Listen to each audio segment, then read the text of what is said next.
안녕하십니까. 운영근의 속속경제 허정근입니다. 오늘은 6월 14일, 새로운 한 주가 시작되는 월요일 아침입니다. 따스한 햇볕이 쨍쨍 내리쬐는 초여름입니다. 오늘은 단오입니다. 제가 아침에 뉴스를 정리하다 보니까 정말 한국은 다이나믹한 사회다, 다이나믹한 국가다, 이런 생각이 듭니다. 국내에서는 청년 이준석이 제1야당 대표에 당선되어서 지금 맹활약 중이고, 또 외국에서는 또 G7 회담에 문재인 대통령이 참석하셔가지고 지금 그렇지만 뭐 우리가 예상했던 한미일 정상회담이나 또 한일 정상회담은 열리지를 않으면서 또 하나의 갈등 요인을 안고 있는 그런 여전히 뭐 그런 문제를 안고 있는 상황이고요. 그런 가운데 또 국내 경제는 뭐 그런 대로 돌아가면서 수출은 또 사상 최대 호황을 기록합니다. 하고 있는데 여전히 지금 배가 없어가지고 난립니다. 싣고 갈 배가 없어가지고. 야, 지금 이게 그 얼마 전에 그 한진해운의 그 파산이 가져오는 후유증이 이렇게 크다는 것을 그때 많은 전문가들이 염려를 했습니다만은 지금 이렇게 크구나 하는 걸 다시 한번 절감하게 합니다. 어쨌거나 지금 한국은 정말 다이나믹하고 좋게 보면 굉장히 다이나믹한 사회다 하는 생각이 듭니다. 오늘 6월 14일 아침 경제 시사에서 시작하겠습니다.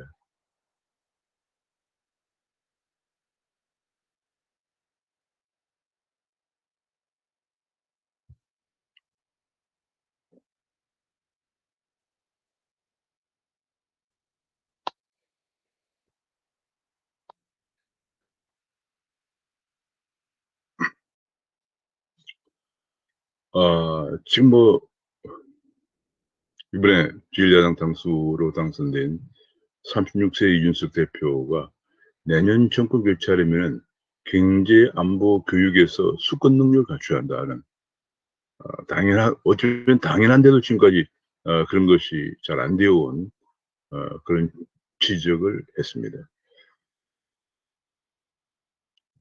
그러면서 김종인식 경제민주화는 동의하지 않는다라고 얘기했습니다. 이준석 대표는 경제 원칙은 자유에 기반한 미국식 자본주의며 기획 규제 3법에 반대한다. 분배는 시장을 통해서 작동돼야 한다. 공정 경쟁 토대를 마련된다면 승자 독식도 공정하다. 완전히 지금 그 김종인 퀴즈인 줄 또 이렇게 알려지기도 했었는데 완전히 김종인 퀴즈가 아니란 것이 미국 하버드 대학에서 공부한 그야말로 자유시장 경제, 미국식 그 시장 경제의 원칙에 기반하고 있는 경제 철학을 보여주고 있습니다. 기업규제 3법에 김종인 전 비대위원장은 찬성을 했지만 반대한다. 그런 얘기를 했습니다. 그리고 안철수와 번개 미팅도 하고 윤석열과 문자를 소통하면서 첫 일정은 천안함 참배다. 천안함 사망자들이 묻혀있는 대전 현충원을 참배하는 것으로 시작을 함으로써 지금 천안함에 대해서 아직도 북한의 소행이라는 것을 인정하지 않고 있는, 밝히지 않고 있는, 뭐 그냥 언급을 하지 않고 있는 상황이죠. 문재인 정부와 차별화를 보이고 있는 상황입니다. 이준석이가 586 카르텔에 비수를 꽂았다 하는 지도 나오고 있습니다. 586 카르텔이라고 하는 것은 바로 386 운동권이 이제 기득권 586이 되어서 여당의 청와대와 입법부를 장악하고 한국을 대한민국을 좌지우지하고 있는 그런 586을 그런 것을 586 카르텔이라고 얘기를 했군요. 586 카르텔이라고 해도 얘기해도 전혀 무리가 아니죠. 근데 비수를 꽂았다 그런 얘기가 그런 분석이 나오면서 드디어 야당발 세대교체 바람이다 그런 얘기가 특히 여성의 방점을 두고 있다 그런 얘기고요. 청년의 꿈과 미래, 좌절 분노를 외면하면은 기성 정치는 공멸한다는 것을 보여주었다 그런 얘기가 나왔습니다. 그런 가운데 야당의 정치 강자에도 고3도 참여하는 등 인천대구의 젊은 보수가 하루 30명이 입당을 하고 있다는 그런 또 뉴스가 나왔습니다. 앞으로 점점 이런 그 젊은 그 보수들이 젊은 우파죠. 자유우파가 더 많이 탄생해야 대한민국의 미래가 있다라고 생각이 됩니다. 이준석에 대한 맞불로 민주당에서 대선교육단장에 39세 이동학이 거론되고 있다. 그런 얘기가 나오고 있습니다.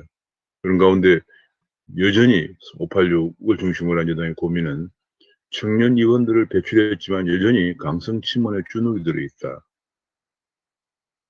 지난번에 조국 사태 때 반성문을 냈다가 오적으로 몰려서 지금 뭐 아무 목소리도 못 내고, 지난번 청와대 대통령과의 여당 초선과의 간담회에서도 아무 말도 못했던 그런 상황을 비판하고 있습니다. 그런 가운데 이제 안철수, 홍준표, 최재형의 입당 꽃다발을 준비하고 있다는 김기현 원내대표의 발언이 나왔습니다. 지금 우파의 대동통합이 가장 중요한 시점에서 사실 많은 사람들이 이번에 이준석 대표가 되면서 유승민 계열이 지금 당의 주류를 이루고 있기 때문에 유승민 계열이 주도하는 것이 아니냐 이런 우려도 했었는데, 그렇게 되면 사실정권 교체가 어떻게 될 것인가 하는 그런 우려도 했었는데, 오히려 김기현 원내대표는 안철수, 홍준표, 최재형 등 곰 우파들의 입당을 문을 열고 있다, 이런 얘기를 하면서 우파의 대동단결을 할 자세가 되어 있다는 것을 보여줌으로써 많은 걱정을 하고 했던 우파들로 하여금 자유우파 인사들에게 좀 안도하게 하는 그런 발언이 나왔습니다. 그런 가운데 이번에 이준석은 선거비용으로 3천만 원만 사용했다. 억소리가 나던 전대 관행이 깨졌다. 산무선거다. 문자 홍보도 안 하고 캠프 사무실도 운영 안 하고 지원 차량도 없는 산무선거를 했다. 그런 얘기입니다. 동네는 뭐 지금 전당대회는 몇 억이 들어가는 그런 상황이었죠. 그런데 수입은 1억 5천만 원인데 3천만 원밖에 안 썼어. 1억 2천만 원은 당에다가 헌납할 생각이다. 그런 얘기가 나왔습니다. 이건 완전히 새로운 면모를 보여주었습니다. 이준석의 산무선거는 고비용 정치 문화를 청산할 전환점으로 삼아야 된다는 그런 지적이 나왔습니다. 사실 우리나라 한국이 그동안에 고비용 정치 문화가 큰 문제였죠. 고비용 정치 문화 때문에 정치자금 문제가 계속 불거지고 있었죠. 지금 서울시장, 부산시장 선거 얼마 전에 줄었습니다만 서울시장 정도 한번 선거 나왔으면 몇십억이 들어가는 그런 상황입니다. 돈이 없는 사람 출마도 못하는 그런 상황이에요. 그런 이유가 주로 이제 과거에 계파 정치, 계보를 거느려야 되고 또 많은 그 정치 조직을 가지고 운동하는 속에서 그런 엄청난 비용이 드는데, 이제는 고비용 정치 문화를 청산할 시점이 되었다. 이제는 그야말로 스마트 시대, 스마트 SNS 시대이기 때문에 이제 그런 고비용 정치 문화는 안 된다. 청산할 시점이 되었다. 이번에 세대 교체와 더불어서 계파 정치 청산 혹은 팬덤 정치 청산과 더불어서 고비용 정치 문화도 청산되어야 한다는 지적이 나왔습니다. 이번에 이제 내년 6월에 있을 지방선거에는 무조건 자격시험을 통과해야 한다. 그래야만 공천을 받을 수 있다는 얘기를 했습니다. 필기, 실기시험을 포함해서 서너 차례 시험 기회를 줄 것이다. 또 대변인단은 토론 배틀로 선출할 것이다는 아주 바람직한 얘기를 하고 있습니다. 지금 그동안 계파 정치나 팬덤 정치가 주도해온 우리나라 정계에서는 그 계파 보스에게 충성하면 되는 것이기 때문에 정치, 경제, 사회, 문화 모든 분야에서 전혀 무능해도 그냥 충성만 잘하면 되는 그런 상황이기 때문에 지금 국회가 이렇게 무능하고 삼류 정치라는 변화를 인지 못해왔죠. 이제는 그렇게 하지 않고 지방선거에 나오려면 시험을 통과해야 된다는 얘기예요. 지난번 제가 그 당에 새누리당, 자유한국당 조직 강화 특별위원을 할 때, 당협위원장 선발할 때 공개 경쟁으로 선발을 한 적이 있습니다. 하루 인기가 좋았고요. 그렇게 함으로써 더 많은 능력 있는 젊은 사람을 선발을 했던 적이 있습니다. 이준석 현상의 운명은 이준석에 달렸다 이런 얘기입니다. 이 얘기는 무슨 얘기냐면 이준석이 이제 굉장히 조국의 불공정 또 여당의 불공정이 이준석 현상을 불러왔는데 여당의 그 불공정과 또 청년층에 대한 청년층의 분노와 일자리도 없고 집값은 오르고 공정치 못한 그런 것에 대한 분노가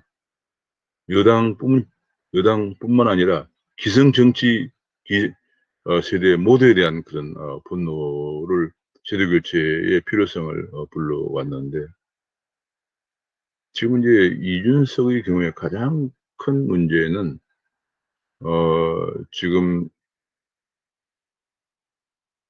여기서 이제 나의 방식을 고집하면 안 된다 그런 얘기인데 그게 무슨 얘기냐면 36세입니다. 36세 아직 공부해야 할 그런 나이거든요. 뭐 우리나라는 굉장히 이제 이번에 문재인 대통령이 G7 여담에 참석을 요청받을 정도로 굉장히 발전된 그런 성숙된 그런 국가입니다. 그러다 보니까 이제 정치, 경제, 사회, 문화, 외교, 안보, 국방, 교육 뭐 여러 분야에서 굉장히 전문화되어 있고 복잡하게 되어 있기 때문에 36세 대표나 혹은 한 10여 명으로 구성된 지도부가 모든 걸 다 관장할 수 없는 그런 상황인데요. 또 모든 전문성이 또 있을 수도 없는 상황이죠. 그렇기 때문에 하나의 원칙은 중요하지만은 각 분야별로 전문가들을 등용해서 전문가들 자문을 받으면서 실수가 없도록 하는 것이 이번에 이제 내년 3월에 있는 대선까지 행여나 몇 번의 한 두세 번 정도만 실수 커다란 정책에서 실수가 나와도 그것 봐라.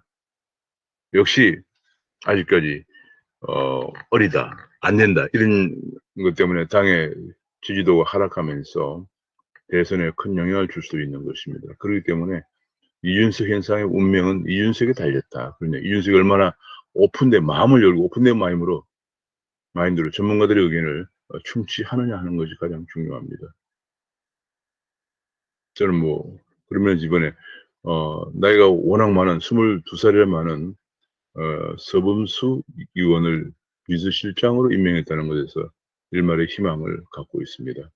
앞으로 다른 분야도 나이를 불문하고 이제 세대 교체를 이준석은 이루고 있으니까 이제는 전문성에 관해서 전문성을 잘 활용하는 그런 기회를 예컨대 뭐 각종 자문위원이라든지 혹은 예비내각 같은 것을 구성해서 활용하는 실수가 없도록 해야 됩니다. 앞으로 내년 대선까지 실수가 있으면 나오면 안 됩니다. 지금 엄청나게 중요한 정책들이 앞에 놓여 있습니다. 근데 뭐 미중 쟁표 중에서 지금 문재인 정부처럼 친중 종북 할 것이냐 하는 그런 문제에 관해서 우리가 어떻게 할 것이냐. 반면에 그런 가운데 중국에 무조건 어, 일도 양단식으로 할 수는 없는 것이 중국에 가 있는 우리나라 기업의 수가 28,000개나 가 있습니다. 어떻게 할 것이냐 이런 문제. 뭐 한두 가지가 아닙니다. 그래서 그런 것들을 우리가 전문가들의 의견을 잘 참고해서 실수가 없도록 하면은 이준석은 성공할 수 있을 것입니다. 만약 그렇지 못하면 실패 가능성이 크다 이렇게 세대 교체만으로는 안 된다. 워낙 전문화되고 복잡하게 한 대한민국이라는 것을 늘 염두에 둬야 한다는 생각을 갖습니다. 그런 가운데 어제 그 11일부터 13일까지 열렸던 G7 영국에서 열렸던 G7 정상회담에서 13일에 어제 공동성명을 발표했는데 공동성명의 주요 내용이 대중국 봉쇄 정책입니다. 위거르의 인권 문제를 얘기했고 홍콩의 자치권 등을 얘기하고 중국이 끓이는 문제를 언급하고 또 대만 해협의 중요성을 언급을 했습니다. 중국이 끓이는 이슈는 다 담고 있다. 그런 반중연대라는 것을 본격화했다는 얘기고요. 특히 이제 중국이 1대1로 문제, 1대1을 통해 중국 주변 국가들, 특히 이제 주변의 개도국들의 경제적 지원을 통해서 중국의 영향력을 확대하려고 하는 그런 정책. 심지어 동굴아파 지금 현재 17 플러스 1이라고 동굴아파 16개 국가, 그리스를 포함한 17 국가와 플러스 1은 중국이죠. 그런 영향력 확대 정책에 어, 대응해서 40조 달러를 풀어서 개도국을 지원한다 하는 그런 B3W라고 하는 B3W가 라는 정책을 프로젝트에 합의를 했습니다. B3라는 것은 이제 그 빌드 베터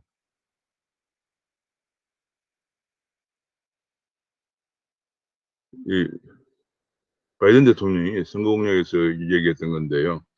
빌드 백 베터요. 빌드 백 베터. 그 B가 세 번 들어간다고 해서 빌드 백 베터. 그러니까 더 나은 세상을 만들자 그런 얘기고요.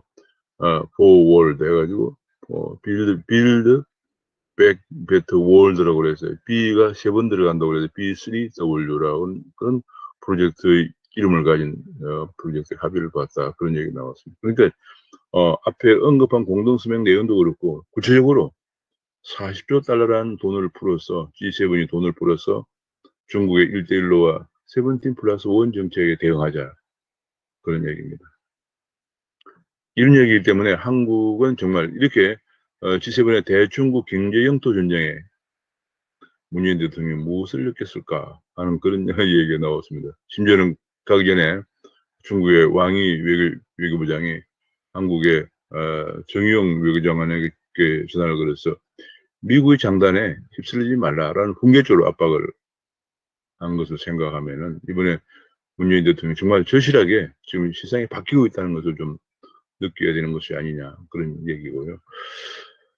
그런 가운데서 우리가 이제 반일대일로 전선을 추진하는데 한국은 또 다른 외교 시험대에 직면하고 있다는 얘기가 나오면서 이제는 확실하게 G7의 1대1로의 대응 합의를 보면서 우리가 가치 동맹을 확실히 할 때가 되었다.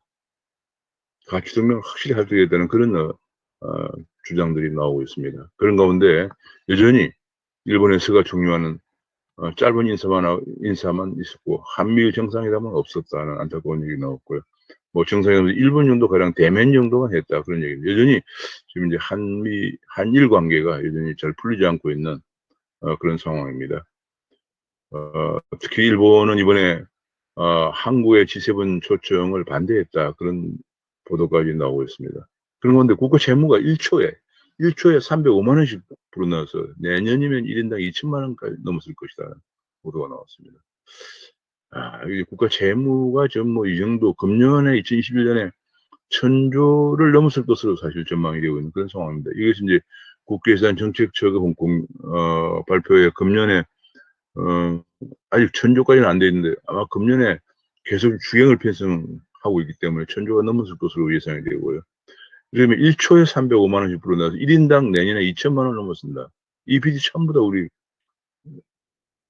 다음 세대가 갚아야 되는 엄청난 돈들이죠. 이러다간 그리스 전체를 밟을 것이다. 그리스가 2011년에 재정 위기를 겪었죠. 전체를 밟을 것이다. 이런 얘기가 나옵니다. 그런 가운데 농민이면 소득 안 따지고 현금을 준다는 농민 기본 소득법이라는 것을 이달에 여당이 발의할 것이라는 보도가 나왔습니다. 현재도 농민 수당을 주고 있는데 다시 농민 기본 소득 정말 이거 좀 어이가 없는 그런 계속 뭐 이런 현금 풀자는 얘기가 나오고 있고요. 독일, 프랑스, 영국은 재정 정상화 시도를 걸고 있는 한국은 계속 재정 확장만 하고 있다. 그런 얘기가 나오고 있습니다. 저는 청와대 정책실장을 지낸 김대기 전 실장이 문재인 정부는 빚내서 돈 뿌리기 말고는 할 줄 아는 게 없다 하는 정말 뼈아픈 경고를 하고 있습니다. 정말로 돈 뿌리는 거 외에는 빚내서 돈 뿌리는 거 외에는 할 줄 아는 게 아무것도 없는 상황이죠. 뭐 경제는 곤두박질 치고 있고 지금 뭐 부동산 정책은 뭐 완전 실패를 하고 있고 뭐 탈원전 혹은 무슨 뭐 4대강 보호 문제 또는 국방 외교 문제 뭐 교육 문제 뭐 제대로 되는 게 하나도 없습니다. 빚내서 돈 뿌리기 말고는 할 줄 아는 게 없다 하는 지적이 나왔습니다. 그런 가운데 그렇게 빚을 많이 내고 돈을 뿌리는데도 6.25 용사들에게는 예산이 없다면서 약값 지원도 못하고 있다. 그런 얘기 나왔습니다. 현재 생존한 참전 유공자가 26만 명인데 대부분 연세가 80에서 90세의 고령인데 거동이 불편한데 보험병원에 가야만 약값 지원을 받는다. 그런 얘기입니다. 그런 가운데 여전히 공기업도 엄청나게 빚이 늘어나서 작년에 347개 공공기관 부채가 544조 8천억, 545조 원이 됐다 그런 얘기입니다.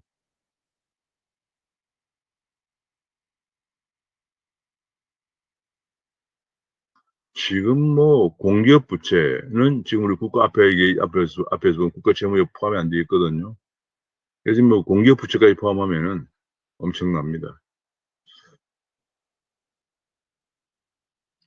그림자 지금 작년에 544조 8천억인데 이것이 2017년에는 495조 1천억이었거든요. 공공기관 부채가 347개 공공기관 부채가 2017년에 495조였는데 545조까지 늘어서 50조가 늘었다. 문재인 정부 4년 동안에 50조가 늘었다. 그게 앞에서 지적이 나온 것처럼 빚내서 연금 쓰는 거 외에는 할 게 없는, 할 줄 모르는 정부다 하는 것을 여전히 공공기관 부채 쪽에서 드러내고 있습니다. 그런 가운데 뭐 소주성을 해서 대실패한 홍장병 기대의 원장, 뭐 그 외에도 여러 가지 200여 곳의 공공기관들 여전히 낙하산으로 알박기를 하고 있다는 그런 지적이 나오고 있고요.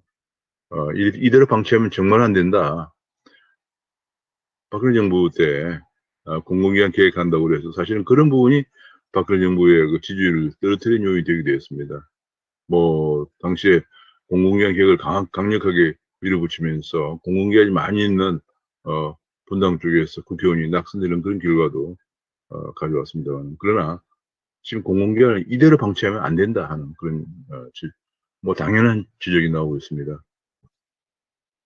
지난번 이사대책 계속 규제 위주 정책만 하는 과정에서 4년 동안 집값이 폭등을 하자 드디어 내놓은 지난 이사대책이 공공공급, 공공재개발, 공공재건축, 공공임대를 중심으로 한 것은 위헌의 소지가 크다 하는 얘기입니다.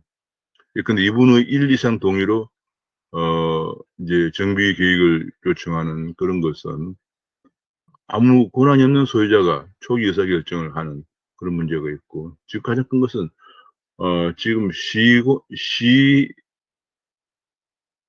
토지를 선납받아가지고 LH공사가 시행을 하고, 나중에 한 뭐 몇 년, 7, 8년 정도 지난 다음에 완공이 되면은 그때 정산한다, 뭐 그런 얘기인데, 토지를 선납받아서 하는 그런 과정에서 이게 상당히 위헌 소지가 있다. 그런 지적들이 나오고 있습니다. 게다가 재건축 2년 실거주, 이제 갭 투자를 막는 명분으로 재건축을 하면 반드시 주인이 2년 동안 실거주해야 한다. 이건데 이것이 큰 문제가 있다. 전세값이 전세집이 계속 줄어들면서 지금 전세가 가격이 올라가서 계속 비싼 전세 때문에 빌라로 눈을 돌리자 빌라의 전세값도 계속 올라가는 이런 문제가 계속 확산되고 있기 때문에 재건축 2년 실거주 폐지 목소리가 계속 커지고 있다는 보도가 나오고, 이런 가운데 임대사업자마저도 폐지한다고 하면서 시세 62% 수준의 전월세 임대사업자가 폐지되면은 결국은 세입자들에게 엄청난 피해를 초래할 것이다 하는 그런 당연한 지적이 나오고 있습니다만, 그러나 정부는 전월세 대란이 계속되는데도 정부는 마이웨이다. 전혀 뭐 고치려고 생각하지 않고 있다. 그러니까 문재인 정부 특징은 뭐냐면 잘못된 정책을 한번 내놓으면 고치질 않습니다. 성찰이 없고 정책 전환이 없습니다. 부동산 정책은 대통령이 실패했다는 인정을 했는데도 불구하고 전혀 수정이 없는 상황입니다. 그런 가운데 더 엉뚱하게 실패한 공개념을 뜬금없이 주장하면서 개헌을 이낙연 전 대표가 주장을 했죠. 이미 토지공개념은 노태우 정부 때 토지공개념 3법이 헌법 불합치 판정을 받고 폐기된 적이 있습니다만 다시 또 꺼내고 있다. 그런 지적이 나오고 있고요. 이번에 세종 특공 문제는 그달기식으로만 하고 있는데 철저한 수사로 전모를 밝게 한다는 이것도 뭐 당연한 주장이 나오고 있습니다. 한국은행이 금물가가 계속 올라가면서 금리 인상을 예고하면서 구조개혁이나 규제 개편을 역설했다는 얘기입니다. 당연히 하죠. 금리가 구조개혁이나 규제 개편이 안 되면은 금리 인상의 경제 성장과 고용 증대 효과가 적죠. 그럼 금리를 더 많이 올려야 되니까 같은 목표를 달성하기 위해서 금리를 더 많이 올리면은 결국은 지금 현재 1,700조가 넘는 가계부채라든지 1,600조가 넘는 기업부채, 또 국가 채무의 원리금 상환 부담이 커지면서 큰 문제가 생기는데, 구조개혁이나 구조개편을 하면은 금리를 적게 올리고도 성장이 높아지고 일자리를 만들어낼 수가 있죠.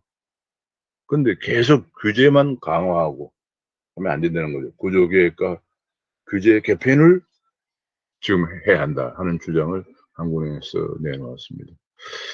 해외에서 백신을 맞은 사람들도 2주간 격리를 면제를 한다는 발표가 나왔습니다. 오늘 아침에 지금 암호화폐 가격을 보니 가격이 상당히 비트코인 가격이 올랐습니다. 이 비트코인 가격이 지금 비트코인이 지금 현재 보니까 약 38,854달러까지 올라갔어요. 좀 떨어졌다가 한 35,000달러 때까지 5,000달러 가까이 떨어졌었는데 38,854달러까지 올라갔습니다. 이더리움은 뭐 그냥 횡보를 보이고 있는 그런 상황인데요. 한국에서도 지금 암호화폐 가격들이 전반적으로 지금 다 상승 추세를 보였습니다. 비트코인은 4,455만 원을 기록하고 있고요. 이더리움은 286만 원을 기록하고 있습니다. 이것이 아마도 비트코인이 어제 11월 비트코인은 지금 이제 스마트 계약을 하지 못하면서 지금 디파이라든지 이런 스마트 계약이 중요해지면서 이더리움이 이더리움의 수요가 커지면서 이더리움 가격이 크게 오르고 있었는데 거기에 대응해서 비트코인도 스마트 계약이 가능하도록 업그레이드를 시행한다 하는 보도가 나왔습니다.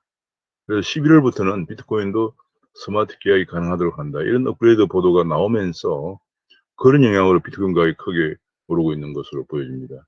그런 가운데 지금 암호화폐가 한국에서는 9월 24일에 특검법이 시행되면서 암호화폐 거래소의 먹튀를 단속한다. 먹튀라는 거 하는 것은 거래소를 폐쇄하면서 폐쇄하고 그냥 투자자의 돈을 먹고 튀는 그걸 먹튀라고 그러죠. 그런 일이 없도록 금융위가 집중 감독한다는 얘기가 나왔고요. 그런 가운데 지금 9월 24일에 그 특검법 시행을 앞두고 업비트에서 잡코인을 기습 퇴출했다. 그런 얘기가 나왔습니다.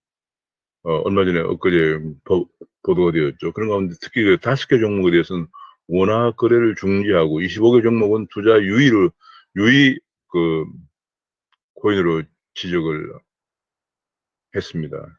한 이후에 지금 가격들이 5개 원화거래 중지 예고 종목을 비롯해서 약 가격이 70%까지 하락을 하고 있는 그런 모습을 보였는데, 문제는 이런 것들이 거래소 내부에서 내부 기준을 적용했다는데 어떤 기준으로 상표를 했는지 제대로 밝히지 않고 있는 문제가 있고, 그런 건데 일부 암호화폐 회사에서 소송을 제기했다고 합니다. 막대한 비용에 대해서 무효 확인 소송을 제기를 했는데 퇴출 코인들이 동참할 가능성이 있다. 그런 얘기가 나오면서 도나무는 업비트를 운영하는 회사죠. 도나무가 소송에 휘말리고 있다는 얘기가 나왔습니다.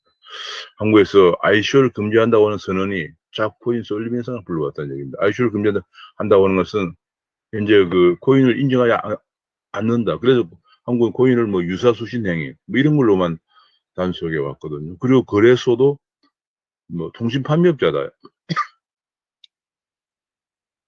전국에 수백만 개 있는 통신 판매업자로 이렇게 간주해 왔기 때문에 무자격 거래소가 난립하고, 또 이런 코인들은 해외에 나가서 ICO를 해서 하는 등 무자격 코인도 많이 등장하면서 잡코인 쏠리면서 불러왔다 이런 얘기입니다. 한마디로 정부 정책의 반기, 새롭게 등장하는 상품에 대해서 관리 감독을 해야 되는 책임을 반기한 결과 이런 현상을 가져왔다 이런 얘기가 나오고 있습니다. 그동안에 굉장히 정체되었던 통신주가 통신 3사의 주가가 지금 급등하고 있다. 이 통신 3사는 최근 들어서 굉장히 호조를 보이고 있습니다. 단순히 통신에만 의존해왔던 것을 다양한 분야로 지금 신사업을 확장을 하면서 이익을 창출하면서 통신 주가들이 올라가는 그런 모습을 보이고 있습니다. 한화 시스템에서 2024년에 도심 항공 모빌리티 버터플라이를 개발을 할 것이다. 이런 보도가 나왔습니다. 서울 한강 위를 나르는 버터플라이 모습이 공개되었습니다.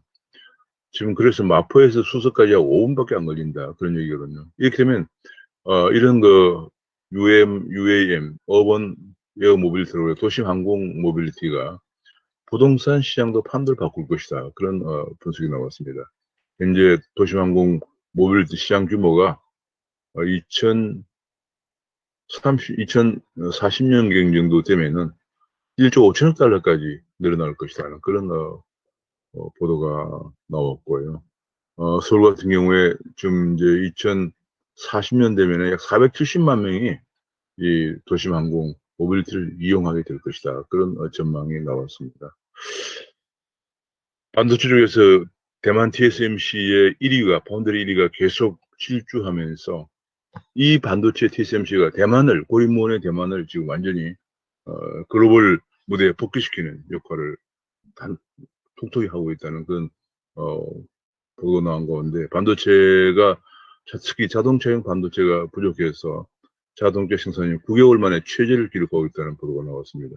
그런 가운데 미국의 마이크론이 일본, 대만과 협력을 강화를 하면서 마이크론이 다시 부상하고 있는 가운데 한국은 그런 미국과 일본, 대만의 반도체 동맹을 바라만 보고 있는 상황이다. 자, 정말 이 한국이 큰 문제입니다. 지금 이정 부회장이 감옥에 계속 있는 상황 속에서 지금 대만의 TSMC가 대만의 국격을 얼마나 올리고 있는가를 보면서도 한국은 여전히 아무런 대책과 정책 전환이 없는 안타까운 모습을 보이고 있습니다. 그런 가운데 당정이 밀어준다고 하더니 형평성 논란에 빠져 반도체 특별법의 형평성 논란에 빠져 힘이 빠지고 있다는 안타까운 또 보도가 나오고 있고요. 그런 가운데 수출이 최근에 좀 증가하고 있습니다만 수출이 해상 운임이 8배나 폭등해서 운임이 너무 비싸서 남는 게 없다. 수출을 포기해야 할 판이다. 그런 얘기까지 나오고 있습니다. 그런 가운데 뭐 지금 미국에서 볼프 같은 것도 될 것인데 물동량 쓰나미가 아직 시작도 안 됐다. 그런 얘기인데요. 특히 그 주요 품목 수출 보면은 물동량들이 해운이 없다 보니까 반도체나 디스플레이 쪽은 반도체는 거의 뭐 99%, 그다음에 디스플레이도 47%가 항공을 통해서 운송하고 있는 그런 모습을 보이고 있습니다. 그런 가운데 항만의 적체도 겹쳐가지고 컨테이너선의 운임지수도 올라가고 있고요. 물류비도 이어서 보관료도 급등하고 있다. 이런 정말 안타까운 상황이 계속 나오고 있습니다. 지금 그러니까 좀 배를 우선 수출은 증가하는데 수요는 증가하는데 실어나를 배가 없고 또 컨테이너 운임이 또 오르고 컨테이너선 그다음에 보관료 등등 지금 이런 것 때문에 수출을 포기하는 기업들이 속출하고 있다. 그런 얘기 안타까운 보도가 나오고 있습니다. 이번에 코로나 때문에 가장 급증한 것이 바로 택배죠. 택배. 이 택배비가 30년 만에 줄줄이 인상이 되고 있는데 그뿐이 아니고 택배 3사 분류인력을 6천 명을 추가 고용해서 인건비가 하루 2억 넘게 상승했는데도 노조에서는 인력을 더 늘리고 근로를 줄여라 하는 그런 요구를 계속하고 있다는 얘기입니다. 얼마 전에 택배 인력들의 연봉이 한 7, 8천만 원 정도 된다 하는 상당히 높은 것으로 이렇게 보도가 되었습니다만 아직도 노조 요구사항은 더 늘어나고 있는 모습이라는 그런 보도가 나왔고요. 과거 우리가 이제 타다를 완전히 타다의 실효성을 타다 규제법이 통과된 적이 있죠. 그런 가운데 카카오가 거의 독점 상태에 들어가면서 지금 카카오는 우선콜이라고 하는 좀 더 비싼 그런 것으로 돈벌이를 하고 있다는 지적이 나오면서 거의 카카오가 호주 시장의 80%를 장악하고 있기 때문에 손님은 웃돈 내고 갈 수밖에 없는, 급할 땐 갈 수밖에 없는 이런 상황까지 벌어지고 있다는 얘기가 나옵니다. 이런 가운데 미국에서 이런 문제가 IT 공룡 규제법이 발의됐다. 빅테크가 구글, 아마존, 애플, 페이북 같은 이런 빅테크 기업들이 독점에 따른 문제가 계속 커지면서 IT 공용 규제법이 미국 하원에서 발의가 되었다는 얘기가 나왔습니다. 신한울 1호기는 벌써 지난해 3월에 완성을 했는데도 불구하고 가동을 계속 가동 허가가 안 나오면서 지금 전기요금만 지금 3.7% 오는 12월부터 3.7% 올라가는 등 할운전 비용을 충당하기 위해서 전력기금에 그 전기요금 3.7%가 들어가는데 계속 이렇게 원전을 지어놓고도 운행 허가를 해주지 않아서 결국은 국민들의 부담만 커진다는 지적이 나오고 있습니다. 얼마 전에 국가교육위원회법이 상임위를 통과했습니다만은 정파나 이념을 초월하자면서 임기 1년을 앞두고 국가 100년 교육은 100년 되겠는데 10년마다 교육의 대방침을 정하는 국가교육위원회법을 일방적으로 처리한 것은 못습니다는 지적도 나오고 있는데 그런 가운데 고교 교사가 천안함에 대해서 막말을 하는 그런 그 보도가 나오면서 고소를 당하자 사과를 하고 있다. 지금 저는 이런 보도를 보면서 이 막말을 천안함은 세월호가 아니야 이런 막말을 하면서 하는 거 보면서 지금 우리 초중고등학교가 얼마나 이념에 오염돼 있고 또 그 가르치는 능력이 얼마나 떨어져 있나 하는 것을 제가 너무 절감을 하게 됩니다. 학생들의 기초학력은 계속 떨어지고 있고요. 이념 편향된 잘못된 그런 청년들만 길러내는 그런 상황이 아닌가 안타까운 생각을 하게 됩니다. 이번에 광주에서 호남 만민 토론회라고 하는 데서 광주 자영업자가 아주 분노해서 그냥 절규를 했다. 강남 좌파가 서민 생태계를 붕괴시키고 있다. 패션 좌파의 경쟁 정책 무능과 무식이 서민 생태계를 붕괴시켰다. 운동권 건달이 서민 생태계를 망쳤다는 광주 커피숍 사장의 증언이 나오는데 이런 얘기를 했다고 합니다. 정치인들은 가족을 위해 목숨 걸고 일한 적 있나? 이런 얘기를 했는데 이 가족을 위해서 목숨 걸고 일한다는 것 굉장히 중요한 것이죠. 본래 보수주의의 가장 중요한 것은 영국의 보수당 강령에서 그런 얘기를 했죠. 가장 중요한 것은 인간의 본성은 나를 위해서 열심히 일하고 또 내 가족을 위해서 열심히 일한다는 것이 인간의 본성이다. 그 본성에 충실하는 것, 본성을 지키고자 하는 것이 보수주의다 하는 것을 영국의 보수당에서 언론에 큰 광고를 낸 적이 있습니다. 바로 이 광주 자영업자의 절규, 정치인들은 가족을 위해서 목숨 걸고 일한 적이 있느냐 하는 얘기는 이것이 바로 영국 보수당에서 얘기했던 보수주의의 핵심 내용입니다. 뭐 인간이 산다는 것이 특별한 건 아니에요. 나와 내 가족을 위해서 열심히 일하면 사회가 발전한다는 것이 인류 역사가 보여주고 있죠. 공동체에서 완전히 공동으로 일을 해서 똑같이 일하고 똑같이 나눔 가지자. 사회주의에서는 안 된다는 그런 사회주의 또는 공산주의가 역사적으로 다 실패했죠. 중국이 다 그렇게 했다가 실패했고 러시아 구소련이 그렇게 했다가 실패했고 지금 북한도 지금 대실패를 하고 있고요. 드디어 중국이 계획개방을 통해서 사회주의에서는 인정하자. 가족과 나와 가족을 위해서 열심히 일하면서 중국 경제가 다시 부활하면서 지금 G2 패권 쟁패가 벌어지고 있는 그런 상황이죠. 이런 얘기는 바로 그냥 보수주의 핵심적인 것이 인간의 본성이다. 인간의 본성을 따라서 일을 하는 것이 바로 보수주의다는 것. 뭐 그런 거창한 얘기는 안 했지만은 이것이 바로 보수주의 정신이라는 것을 역사적 운운을 통해서 다 얘기되고 있는 바입니다. 그래서 굉장히 귀담아 들을 그럴 내용입니다.